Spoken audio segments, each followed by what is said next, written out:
Hey, this is Susie Marsh Meffin, licensed clinical social worker. That's LCSW. Welcome to my YouTube channel. Today I want to talk about the difference between group psychotherapy and individual therapy.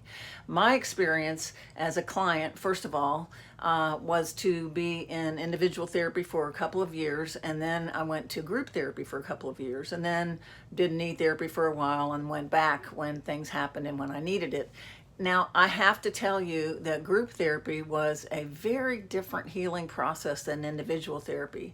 Not only did I become to love it, I love facilitating it, and it's very healing on a different level. When you're in one-to-one therapy and you've had some emotional abuse or emotional neglect, it's very easy to continue to defend yourself against the individual therapist who may be very caring and concerned about you. And for me, I kept thinking, she's paid to do this and she's a very good therapist, so of course she's coming across like this. And I never really let that concern and caring in an individual, which I did not know that I was doing that. But it was easy to do that because she was paid. So even though she was a phenomenal therapist, and even though I didn't realize that, that is one of the defenses that gets busted when you go to group therapy. Now, in group therapy, there will be people that really care about you who are not being paid to care about you. But when you're in such an intimate setting, and especially if people aren't friends and they don't have a reason to like each other except to be in group together, it is very healing. And you cannot pretend and deny that you're not cared about.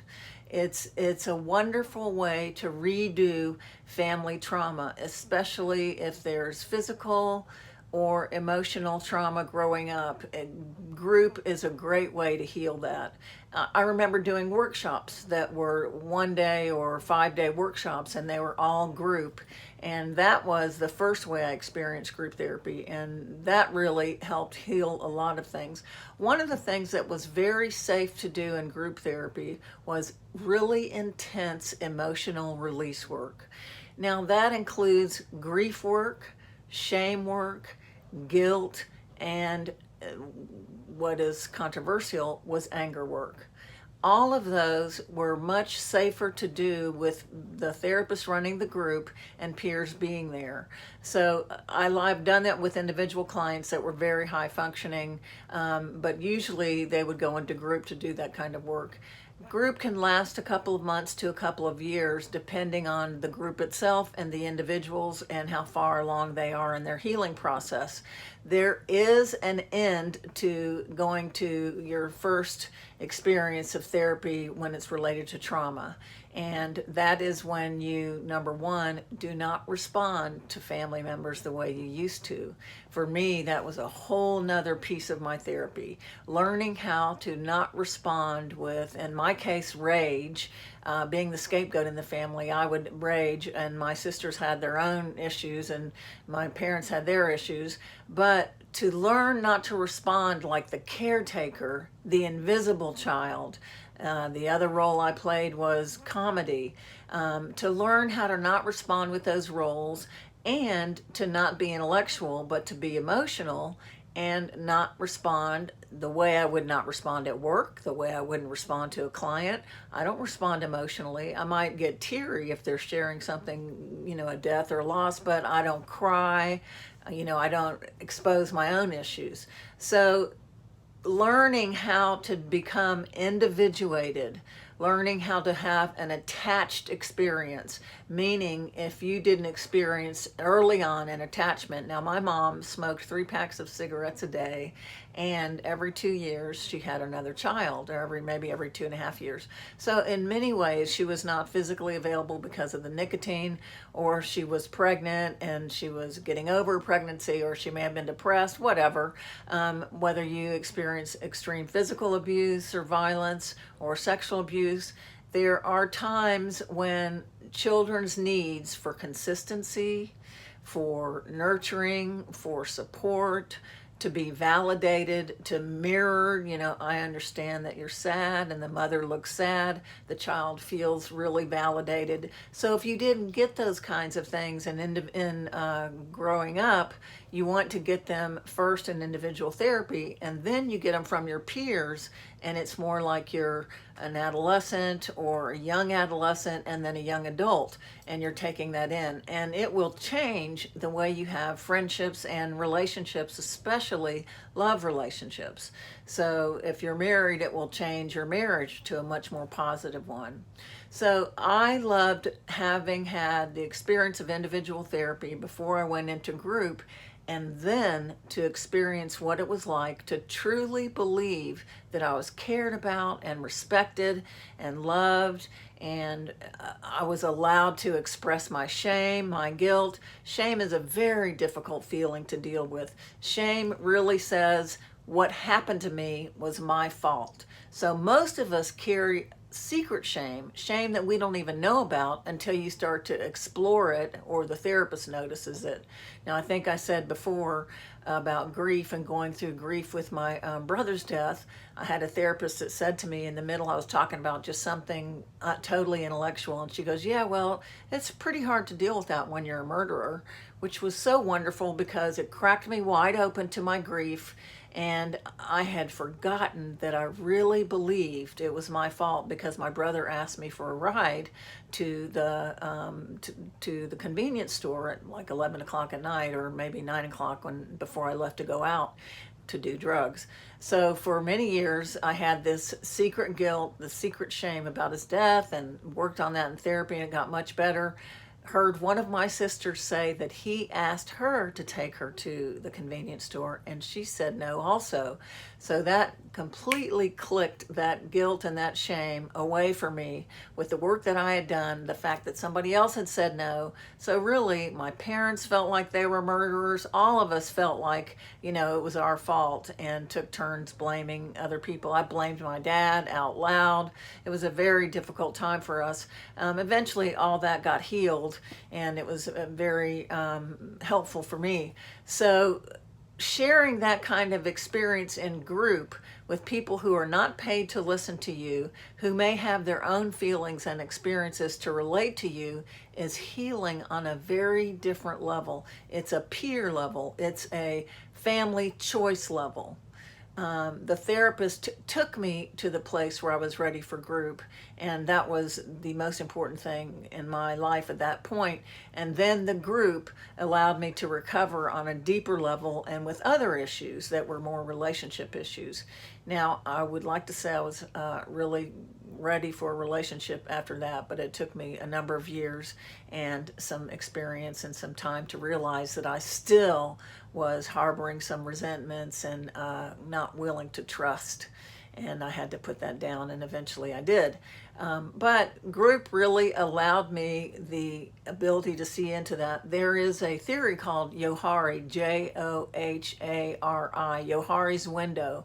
And Johari says that when you go into group, you have a large part of you that is subconscious, maybe a much larger part of you that is unconscious.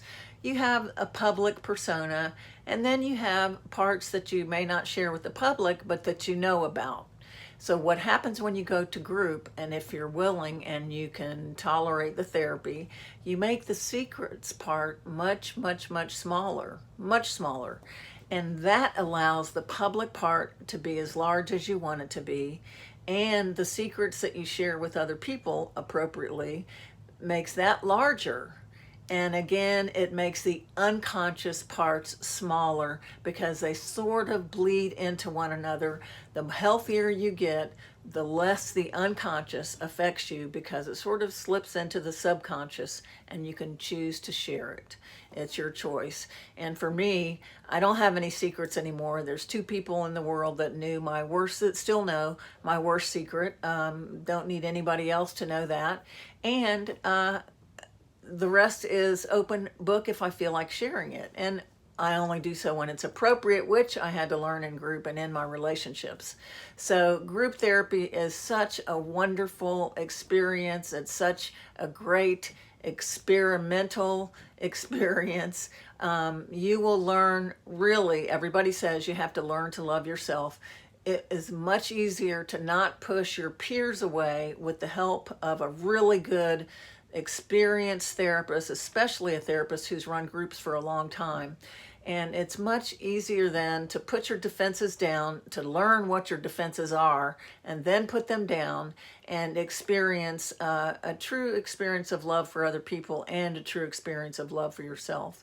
For me, the most intense part of therapy was the first 5 years when I did a combination of workshops where all groups, group therapy, in individual therapy. And then later, when things came up and hadn't been resolved, I would go back to therapy.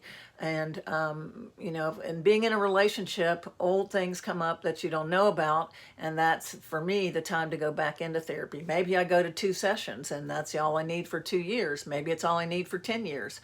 It's different. But the beginning of therapy and recovery is the most important part to get the most intense. I know some of us have absolutely no desire to do it.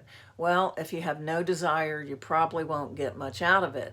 If you really want to heal before things get worse in your life, pray for the willingness. Pray to whatever you believe in. For me, it's a higher power.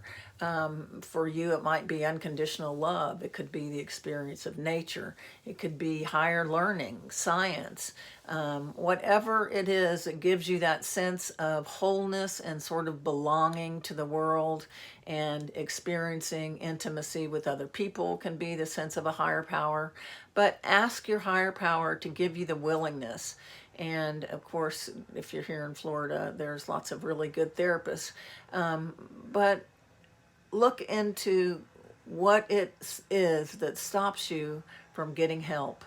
Would you stop a friend the way you stop yourself? Would you stop a child of yours the way you inhibit yourself? It doesn't take much to be ready. It only takes willingness. And it takes a mustard seed of willingness. It takes a mustard seed of desire to go and get yourself help, whether that's help from addictions, alcohol, drugs, nicotine, gambling, relationship addiction, sex addiction, eating disorders, bulimia, anorexia, overeating. There's so many more addictions, so many more soft addictions especially, and psychiatric issues. If you've been told you're bipolar or you have major depression, what's stopping you from getting help? Why don't you want to live the best life you can live and be the happiest that you can be? So for me, my own recovery and my own therapy was what taught me the most. And then second was the training that I had. That taught me second. Not first, but it taught me second. And unfortunately, graduate school did not teach me as much as the workshops that I went to and the trainings that I went to, that were trainings where you had to participate as a participant. You know what I mean? So those are the kinds of things that I hope you've learned from this. I hope you can keep an open mind. That's a spiritual principle that we talk about in 12-step recovery. The most important spiritual principle of all is keeping an open mind. So I hope you kept an open mind to this.